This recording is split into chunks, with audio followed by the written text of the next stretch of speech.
Asta here and welcome back to my channel. So today I'm doing another product review and this time it's the Hourglass Vanish Airbrush Concealer. Before I go into this review, if you enjoy this type of videos, please do make sure to press the thumbs up and subscribe to my channel if you are already subscribed. Welcome back and let's just dive straight into today's review. So latest release from Hourglass, it's the Vanish Airbrush Concealer. It's a full coverage, weightless and waterproof concealer that blurs and brightens up to 16 hours of wear. The bottle actually looks really sleek and beautiful. It is a pricey little thing. It's $45 on Sephora and 37 euros here in Ireland. So it is a little bit expensive because you still get your 6 milliliters of product or 0.2 fluid ounces, which is exactly the same amount as in Nars Radiant Creamy Concealer. The packaging looks a little bit bigger.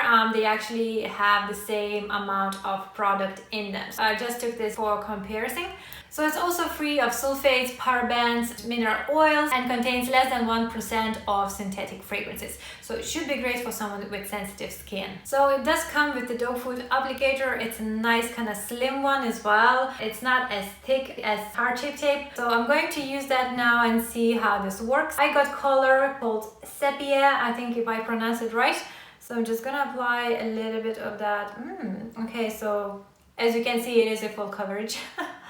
I'm not gonna use a lot of it. So one side I want to do with my finger and the other side I want to do with a brush so we can see which side blends out better. Oh man, it's really full coverage. Look at it. Look how much you can actually cover with that much product. Wow. It feels absolutely lightweight underneath the eyes and it doesn't dry that quickly that you can't take your time blending out. So it's nice to know that because some concealers, they dry out so quickly that you don't have much time to play with it or blend it out. So I'm just gonna apply a little bit on my lid there as well. Can you see how much coverage that gives? Wow, it's amazing. So I'm gonna apply a little bit here and on top of my forehead.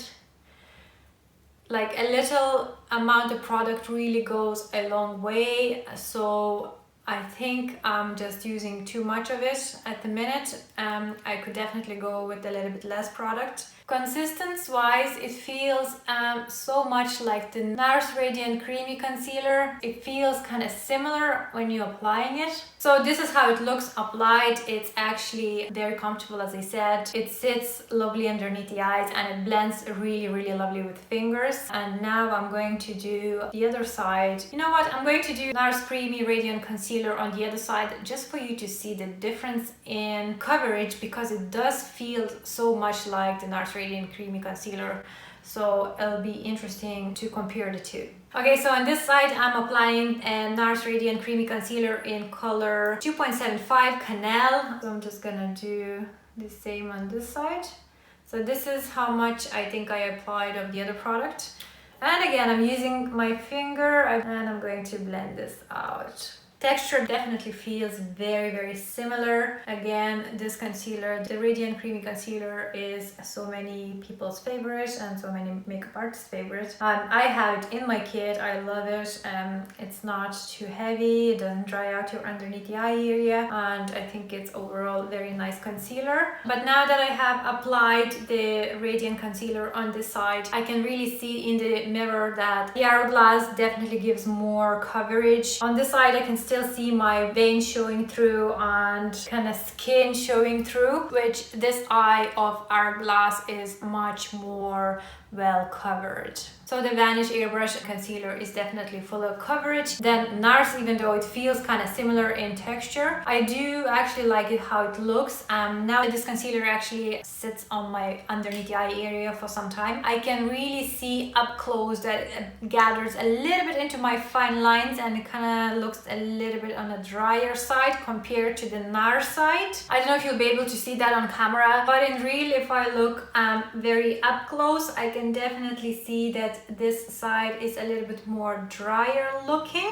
than the Nars side, and it kind of emphasizes my fine lines a little bit more than the Nars side. So because it's doing this, I would be very careful if you have a dry underneath the eye area. If you very dry underneath here, this would really cling to the dry patches and it would emphasize it even more. Or if you have mature skin or loads of fine lines, I think it's not a very good product. Although it does give a nice coverage, it feels amazing. It doesn't feel like anything underneath the eyes, but I can already see that as it dries down and settles into my skin, it looks a little bit dry. So the Nars Radiant Creamy Concealer on this side, it doesn't give as much of coverage, but it doesn't look as drying. Overall, I do love it. It gives an amazing coverage. You probably can see it on camera. It looks more brighter and more covered, and underneath the eye area looks so much better compared to this side. And it blended out amazingly with my finger, and I'm sure it does blend out amazingly with the brush. I'm sorry today I didn't try the brush because I wanted to compare the two, but now I have a better idea of the difference between the two because they are quite similar in their texture. If you tried it, let me know in the comments down below. What do you think? Do you like it, or will you be buying it because it's not a cheap little thing? Also, I hope it was helpful